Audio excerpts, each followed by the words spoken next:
to my YouTube channel. My name is Jatarin Moore, and on my channel, I'm documenting my real estate journey as a wholesaler. In this video, I will be going over some key tips to being a confident cold caller. It all starts with your mind. Yeah, that sounds so broad and so easy to say, but it starts here. Because listen, if you think negative will happen. And if you think positive, then positive will happen. But in the world of cold calling, most of the time, what do we think about? Negativity. We focus on the rejection.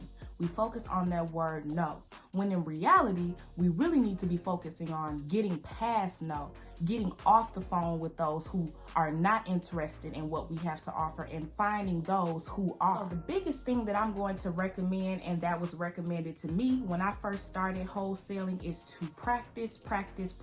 And what would you be practicing? Whatever your script is, okay? For me, as a wholesaler, I use Brent Daniels scripts. So you can actually get a lot of his resources and a lot of his tools for free. You just go to ttpinsider.com and he has a whole toolbox full of resources for real estate investors to use. So go check that out. To practice that script every single day. I still practice that script every single day. That way I can become comfortable with it. And when I'm talking to people, even though it's a script, I put my own little natural twist and flavoring on it so that it sounds natural to me.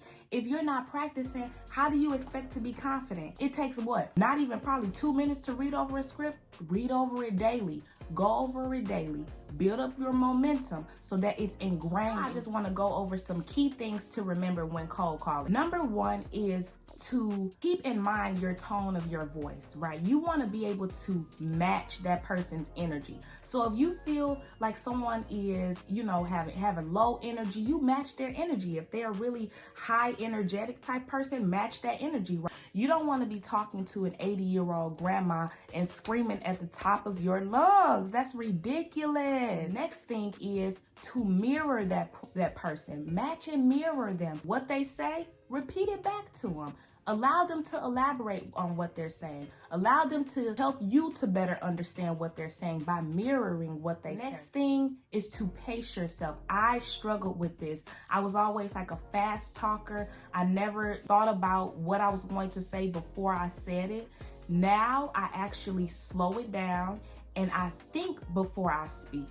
And I'm pacing myself with every single conversation so that I'm pulling out the most information that I can in order to best help the person I'm on the phone with. Because every situation will be different. And if you're just running off at the mouth, you're missing everything that's going on in that conversation, and you might just end up throwing a deal in the trash. The next thing is to practice active listening. Listen, ask your question and shut up. In my mentor's voice, okay? I've heard a lot of the really successful real estate investors, they say, when you are speaking, ask your question and be quiet. Most of the time, we're listening to speak. We're not listening to understand, okay? In this business, it doesn't even matter what industry you're in. You have to listen to understand what that other person is saying on the other side of that phone. Ooh, and this is so important. This actually goes hand in hand with active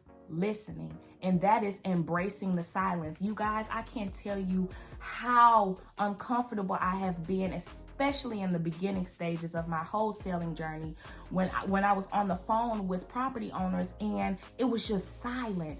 And every time it was silent, I would try to fill in the gaps with little words and little, follow-up questions. When you ask somebody a question, next time, practice it. Ask them a question and just sit there. Allow them to marinate whatever you just said in their mind before you speak. I still struggle with this, but it's getting better. So when you ask somebody, hi, are you interested in selling your property? Shut up. Shut your mouth. Listen to what they say. And then go with the flow after you have received a full response. Silence is good. Silence is okay. Silence is not a threat. It's not. It may feel uncomfortable, but silence is the best thing that could ever happen in a sales type position. Another key thing I want you to remember when you're on the phone is to smile. How you gonna call somebody mad? Hello? Yeah, I'm looking for the property owner of 123 Main Street. What? No. Get your mind together. Get your attitude together. Say some affirmations before you get on the phone. People will feel your energy. People will not give into negative energy. You have to make sure you're smiling. You have to make sure they feel your energy over the phone. You guys know when you're on the phone and you can feel when somebody wants to get off, or you can feel when somebody is uncomfortable. But if you're smiling and if you're energetic and if they hear that energy inside your voice, they'll be more receptive to staying on the phone. I'm telling you, I have experienced this. I love smiling. I love smiling because in the game of real estate, you're going to get a whole lot of rejection. And if I don't smile my way through, I'd be done. I would have stopped a long time ago. All right. And for my cherry on top, I just want to recommend this book. This book is called Fanatical Prospecting by Blount. It is such a great book and it'll help you. Remember I talked about mindset?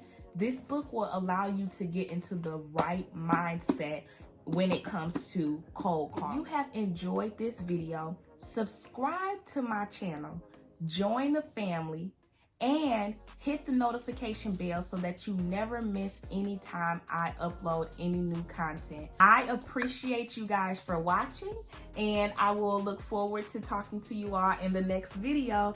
Bye, y'all.